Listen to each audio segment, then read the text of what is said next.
This is ANN News Brief. Torrential rains have swept through Ghana's capital, Accra, overnight on Monday.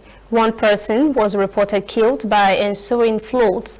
Flood waters also destroyed several properties and makeshift structures on major roads. Ghanaian soldiers and staff of the National Disaster Management Organization have been rescuing affected residents.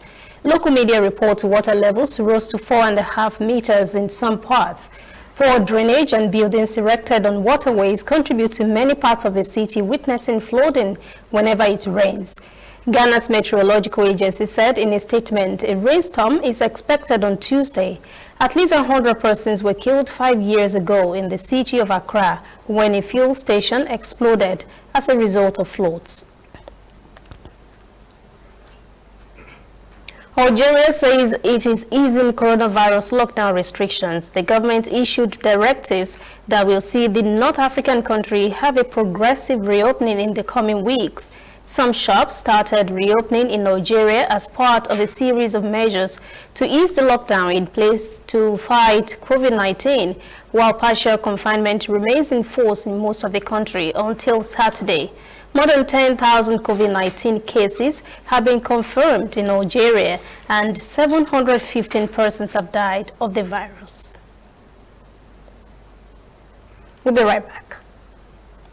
We are on the road every day, canvassing throughout Africa for news you really need.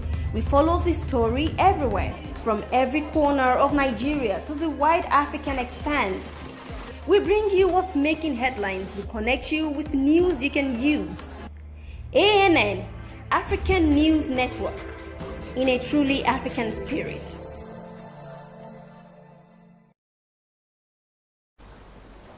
Residents of the Libyan capital city of Tripoli celebrated the defeat of the rebel group led by Khalifa Haftar's Eastern Forces.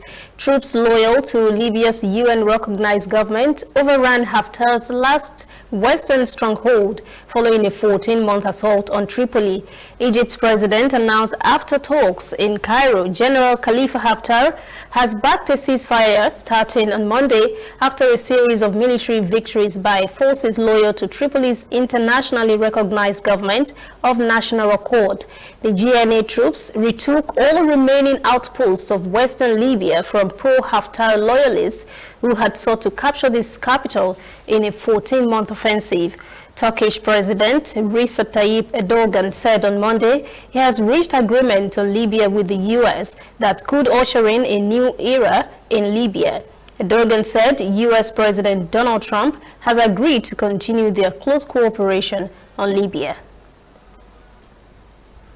That is ANN News Brief at 1. For details on these and other breaking stories, visit our website annafrica.news. Conversation continues on our social media platforms, Twitter, Instagram, and Facebook at ANN Africa TV. I'm Lucy Ademi.